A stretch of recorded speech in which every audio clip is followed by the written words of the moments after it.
Ito mga kaibigan at kumakalat po, pinapakalat nitong mga kampon na mga Duterte, mga kaibigan, na meron daw pong maisog rally doon po sa New York, ha?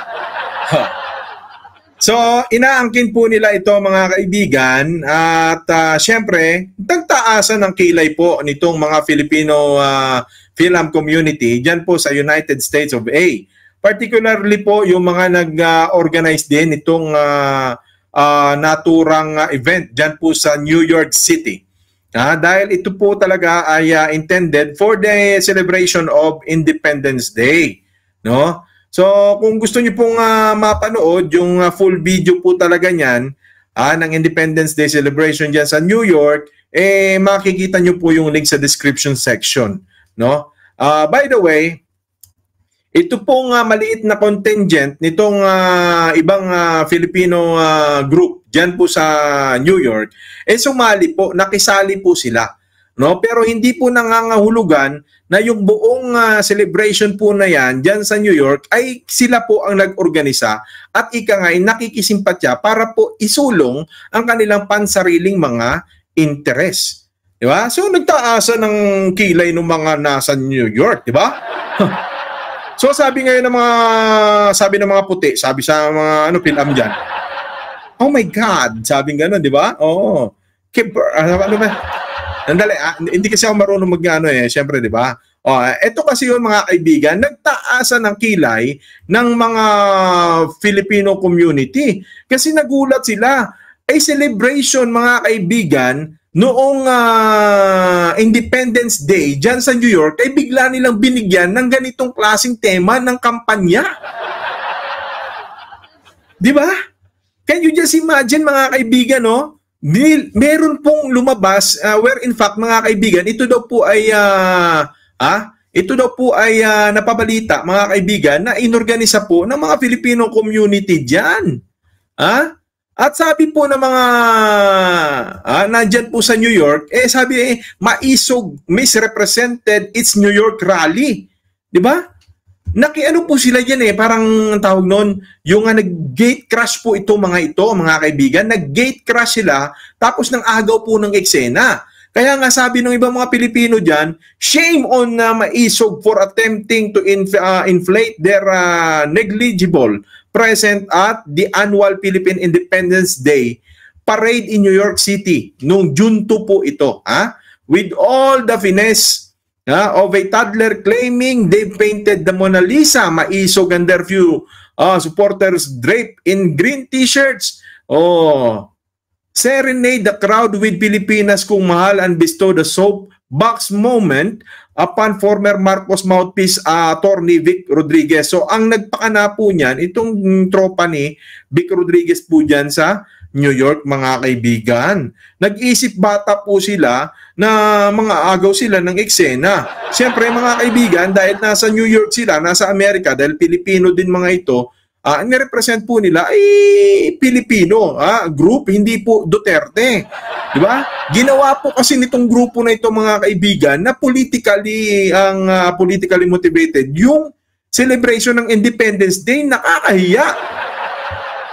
And then ito pong SMNI mga kaibigan, nilagyan po nila ng maisog New York rally daw yung yung kanilang coverage, no, diyan po sa naturang Independence Day rally nitong mga Pilipino diyan sa United States of A.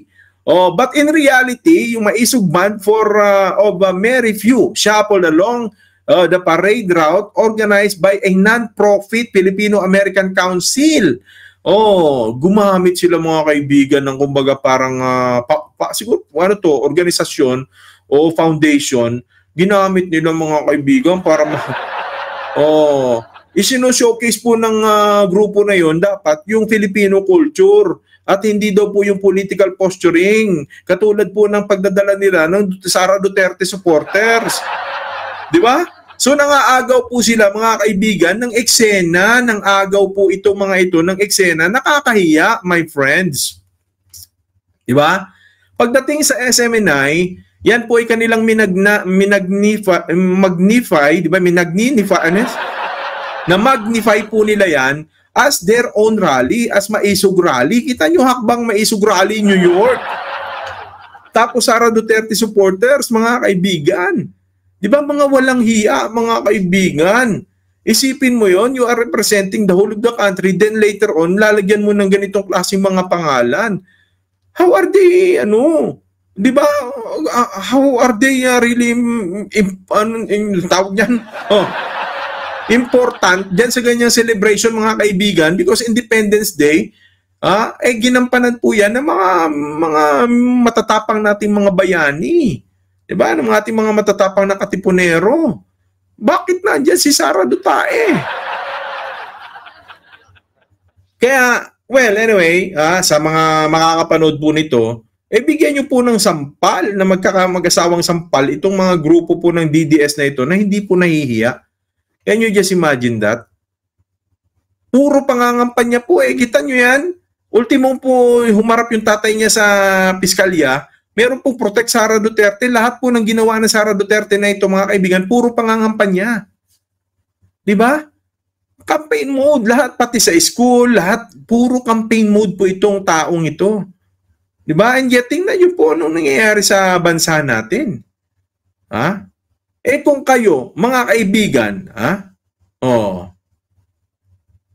di ba? Kung kayo, mga kaibigan, ano ang gagawin nyo, mga kaibigan? Di ba? Maghahari itong mga ito ng paulit-ulit.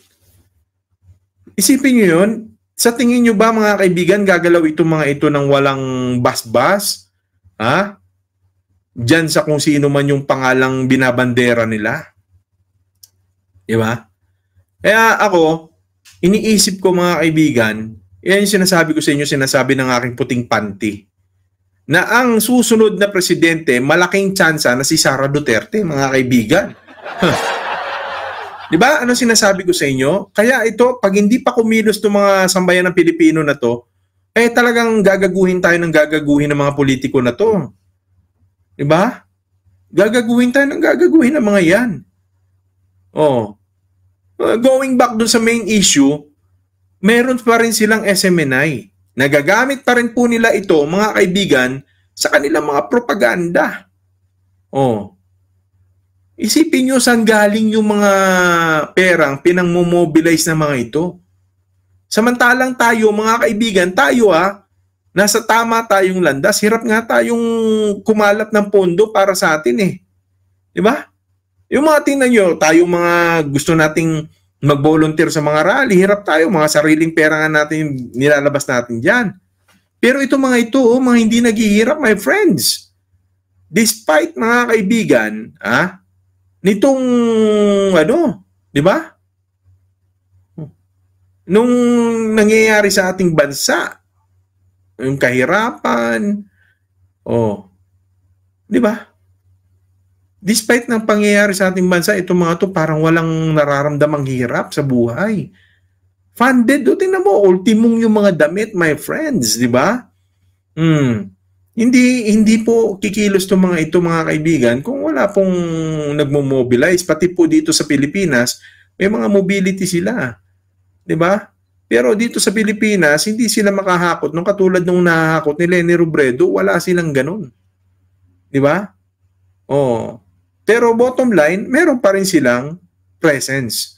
Napakahalaga niyan kasi nga, mga kaibigan, formality na lang ang eleksyon. Ang importante sa mga to, mga political dynasty na to, ma-maintain nila yung stage presence nila na nandyan lang sila at hindi sila nawawala sa eksena.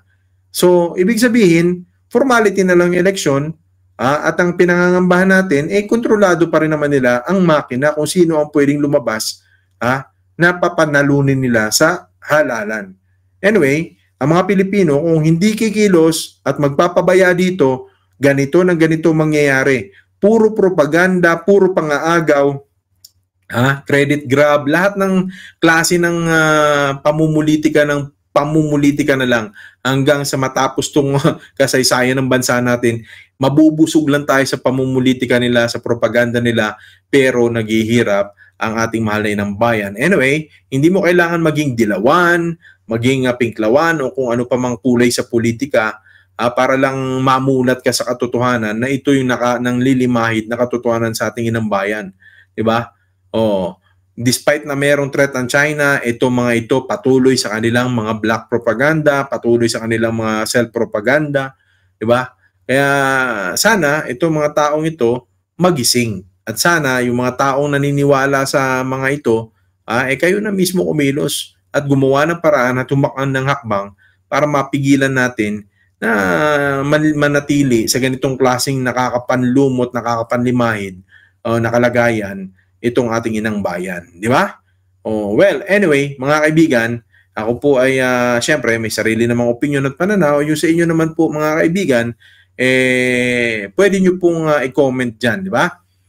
Sa ating comment section at maraming salamat po sa lahat na mag-share, magla-like at mag-subscribe dito po sa ating social media channel. Siyempre, alamin naman po natin na ang issue po dito na justify natin na ito po ay fake news at hindi po ito organized ng maisog rally yung New York. It's a celebration ng agaw lang po ng limelight, ng agaw lang po ng eksena itong mga pro-Duterte na ito. So, kayo na pong bahalang umusga. Maraming salamat po sa mga hindi pa nakapag-subscribe at nais mag-subscribe upang maging updated sa mga itong uri pa ng talakayan.